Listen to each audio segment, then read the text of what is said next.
لوگ یہ اشکال کر رہے ہیں کہ جب سپریم کورٹ نے ایک فیصلہ سنا دیا تو کسی نے گستاخی کی ہے یا نہیں کی، یہ فیصلہ کرنا عوام کا کام ہے یا عدالت کا کام ہے؟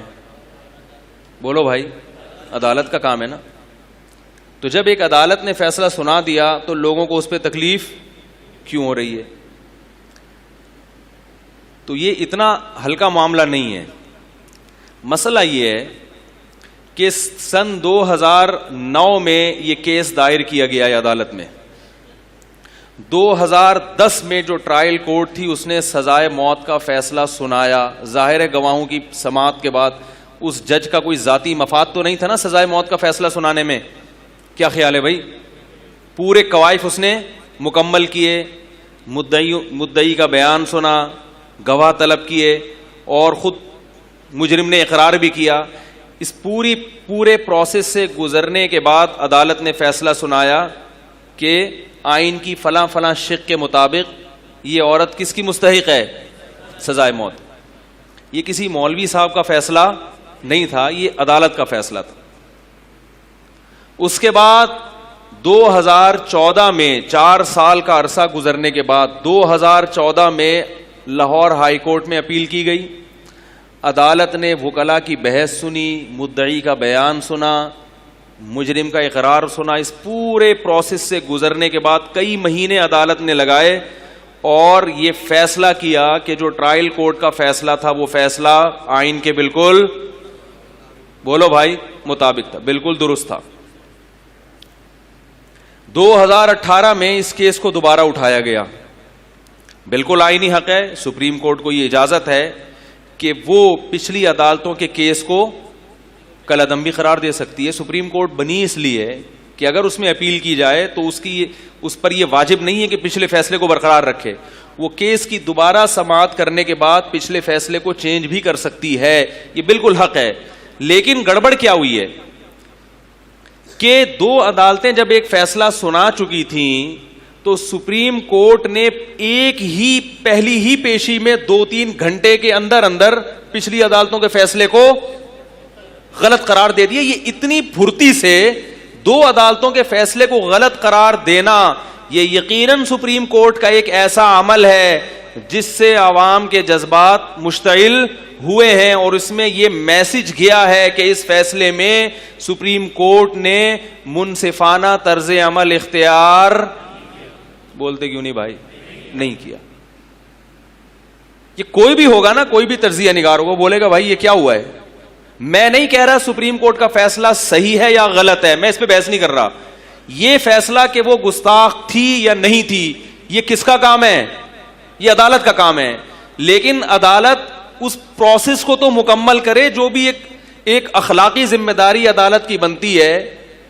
اس طرح سے عدالت اگر فیصلہ کرے گی کہ جہاں رہائی کا معاملہ آئے تو 2-3 گھنٹوں میں، دیکھو اگر پچھلی عدالتوں کے فیصلوں کے موافق فیصلہ ہوتا نا تو موافقت میں فیصلہ دینے میں ٹائم نہیں لگتا۔ آپ 2 عدالتوں کے فیصلے کو کالعدم قرار دے رہے ہو تو اس کے لیے کچھ تھوڑا سا تو قوم کو دکھانے کے لیے کچھ کر لیتے بھائی۔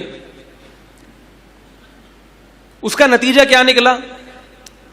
علماء کے ذہن میں بھی یہ بات آئی اور لوگوں کے ذہن میں بھی یہ بات آئی کہ عدالت کا یہ فیصلہ منصفانہ نہیں ہے، اور اس میں عدالت بیرونی دباؤ کا شکار ہوئی، حکومت بھی اور عدالت بھی بیرونی دباؤ کا شکار ہوئی ہے۔ کیونکہ یہ لوگ، ایسا لگتا ہے، میں کسی پہ الزام نہیں لگا رہا، لیکن اس فیصلے سے ایسا لگتا ہے کہ ان لوگوں کو معلوم نہیں ہے کہ مسلمان قوم ناموس رسالت کے معاملے میں کتنی سینسٹیو اور کتنی حساس ہے، ان کو اندازہ نہیں، اور اب گلے پڑ گیا۔ اور پھر دوسری طرف میں نے جیسے بیان کے شروع میں بتایا، بہت سے لوگوں نے، سب کی بات نہیں کر رہا، بہت سے لوگوں نے اس کیس کو بنیاد بنا کر اپنے ٹماٹر بیچنا، بولو بھائی، شروع کر دیا۔ آپ نے دیکھا ہوگا ہم جب لانگ روٹ پہ پہلے بس میں جب جایا کرتے تھے تو بس میں پہلے ایک آدمی کھڑا ہوتا تھا، وہ نماز کے فضائل بیان کرتا تھا۔ میں ایک دفعہ بس میں جا رہا تھا پنڈی، تو میں جب بس میں بیٹھا تو ایک صاحب آئے، بھائی تمام مسافروں سے گزارش ہے کہ نمازیں ٹائم پہ پڑھیں. ہم سب مسلمان ہیں. میں نے کہا دیکھو اس مسافروں کو بہت اچھی نصیحت کر رہا ہے, کیونکہ سفر میں اکثر لوگ نماز کیا کرتے ہیں, کافی اچھی نصیحت کی. سب جب اس کی طرف کان لگا کر سننے لگے تو پھر اس نے کہا کہ یہ چورن ہے ہاضمے کے لیے. بولو بھائی بہت اچھا, گلے کو صاف کرتا ہے, ہاضمے کو درست کرتا ہے, جگر کے نظام کو بہتر بناتا ہے. ایک پڑیا سے آرام نہ آئے تو 2 پڑی, قیمت صرف 5 روپے. تو پتہ یہ چلا کہ یہ جو پیچھے نماز روزے کے فضائل بیان کیے جا رہے تھے, اس کا بنیادی مقصد کیا تھا, اپنا چورن بیچنا. بتاؤ ان حالات میں ملک اس کا متحمل ہے کہ چیف آف آرمی کو اڑا دو, حکومت کے خلاف بغاوت کرو, اور جو گارڈز ہیں ان کو حکم دیا جا رہا ہے کہ محافظوں کو تیار ہو جاؤ اور اڑا دو جو ملے. یعنی فوج کو اڑانے کا حکم, حکومت کو اڑانے کا حکم. کچھ یعنی طویل عرصے کے بعد ہم نے ملک میں کچھ سکون کا تھوڑا سا سانس لیا تھا, تو وہی ماحول دوبارہ کریٹ کیا جا رہا ہے. نام ناموس رسالت کا ہے مگر مقصد ناموس رسالت نہیں ہے. اپنے آپ کو پروموٹ کرنا, اپنے آپ کو یہ شو کرنا کہ ہم جو ہیں نبی صلی اللہ علیہ وسلم کے عاشق ہیں اور ہم جو ہے نا دلیر ہیں, ہم ممبر پہ بیٹھ کے جو چاہیں کہہ دیتے ہیں. اس وقت جس نے اپنے آپ کو مشہور کرانا ہوتا ہے نا, ممبر پہ بیٹھ کے فوج کو گالیاں دینا شروع کر دیتا ہے وہ, جس سے اس کو حق پرستی کا لوگ کیا خطاب دیتے ہیں لوگ اس کو, حق پرستی کا. یہ ہے اہل حق جو کسی سے نہیں ڈرتا. یہ نہیں دیکھتے کہ اس کے بیان سے ملک کو فائدہ ہوگا یا نقصان ہوگا. آپ کو اگر کسی سے دشمنی بھی ہے تو آپ ہر جگہ بیٹھ کے اس دشمنی کا اظہار نہیں کرتے. آپ یہ دیکھتے ہیں اس کا اثر کیا ہوگا معاشرے پر, اس کا نتیجہ کیا نکلنے والا ہے. پاکستان چاروں طرف سے ملک دشمن عناصر میں گھرا ہوا ہے. آپ دیکھیں جو پھر اس کے بعد جلاؤ گھیراؤ کے واقعات شروع ہو گئے.